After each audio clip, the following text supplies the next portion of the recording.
systemic borders on how social structures perpetrate immigrant harms. To understand how the harms in education, sense of belonging, health, and employment persist, we can look at Marilyn Frye's framework on oppression. They argue that oppression is not an isolated incident or harm to an individual, but is a system of barriers that work together to restrain, restrict, and prevent the mobility of a group or category of people. One has to look at it in context in order to tell whether it's an element in an oppressive structure. One has to see if it is part of an enclosing structure of forces and barriers which tends to the mobilization and reduction of a group or category. In order to understand the harms that immigrant individuals face, we need to see them as part of a bigger system of interconnected factors working together to uplift or oppress certain groups. Frye uses the metaphor of a birdcage to illustrate how interconnected systems work together. If we look at each individual wire making up the birdcage, then it is perfectly obvious that the bird is surrounded by a network of systemic and related barriers, no one of which would be the least hindrance to its flight, but which by their relation to each other are as confining as the solid walls of a dungeon. The bird in the metaphor cannot escape because of a singular wire, but because all of them work together, keeping the bird trapped. Similarly, immigrants face numerous barriers that work together to create or perpetrate systems of oppression. We cannot understand the harm immigrants face without looking at how systemic structures work together as part of a larger, interconnected, oppressive system. One way to look at social structures that create or perpetrate oppression is by looking at Jonathan Eastwood's framework of the 3 R's: rules, representation, and relationships. The 3 general categories help us formulate complex systems into a more digestible form of understanding these structures. Rules are mechanisms of enforcement. Decentralized rules take shape in the form of norms, and centralized rules take shape in the form of laws. Rules constrain through both prohibition and prescription, showing individuals how to perform an action or how to behave towards others. Representation is a shared category through which people and things are cognitively sorted. These are ascribed identities with meanings attached to them that affect how people are treated in everyday life. Relationships are the recurrent patterns of interaction as the building blocks of social networks. These patterns have implications for the capabilities that are either enabled or constrained within the networks. These categories are interconnected and help us understand the social structures that perpetrate systemic oppression of immigrants in the United States. Many immigrants fear deportation, making them vulnerable to workplace exploitation.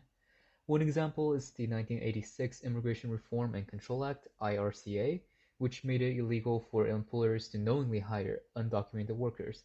While intended to curb illegal immigration, it pushed many immigrants into the informal labor market, where they lack protections against wage theft and abuse. A 2023 study by Giovanni Perry and G. Angelo Alberan, published by the National Bureau of Economic Research, analyzed data over 1 million immigrants using American Community Survey from 2000 to 2020. Using a difference in difference methods, they found that naturalized immigrants earned 8 to 11% more than non-citizens with similar backgrounds, suggesting a causal relationship, and 60% of unauthorized immigrants work in low-wage jobs compared to their skills. The wage boost is linked to better job access, stronger bargaining power, and eligibility for citizenship-required roles. However, the study notes limitations such as potential selection bias and unmeasured factors like language skills or motivation, which may have influenced the observed effects. These restrictive policies produce serious harms that extend beyond just economic challenges. First, they create economic injustice by locking immigrants, especially recent arrivals, into unstable low-wage jobs without access to support systems that could help them transition or recover during setbacks. Second, they increase social vulnerability. When immigrants fear deportation or worry that using public benefits would jeopardize their legal status, they're less likely to report abuse or seek help, even in emergencies. Some argue that policies like these are necessary to protect taxpayer resources, but that overlooks the fact that immigrants already pay billions in taxes.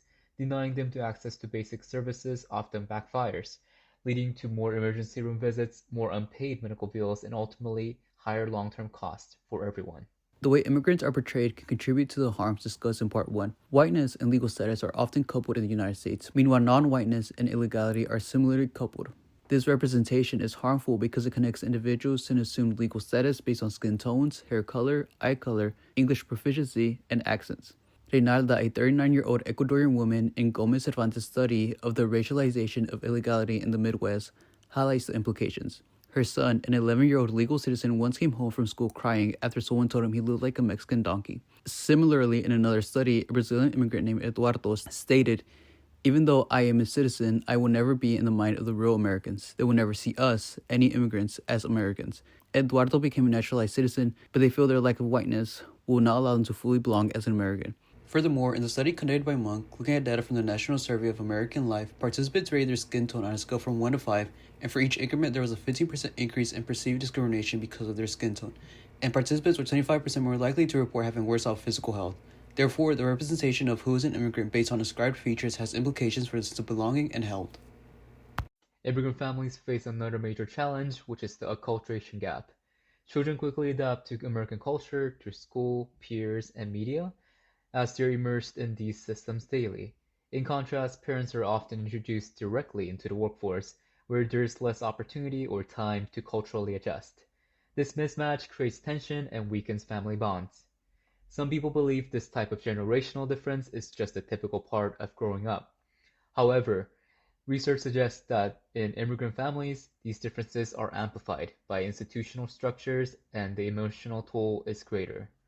A study by the Encyclopedia on Early Childhood Development reviewed data from family-based interviews and surveys across multiple immigrant communities. From this, they found that 35% to 50% of immigrant families experience intergenerational conflict.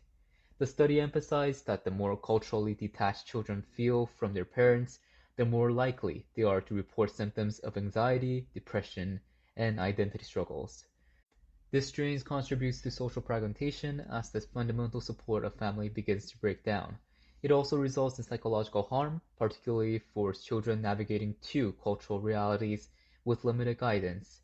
While schools and institutions play a powerful role in helping children adjust, without intentional resources or support systems for parents, this cultural gap would only grow wider.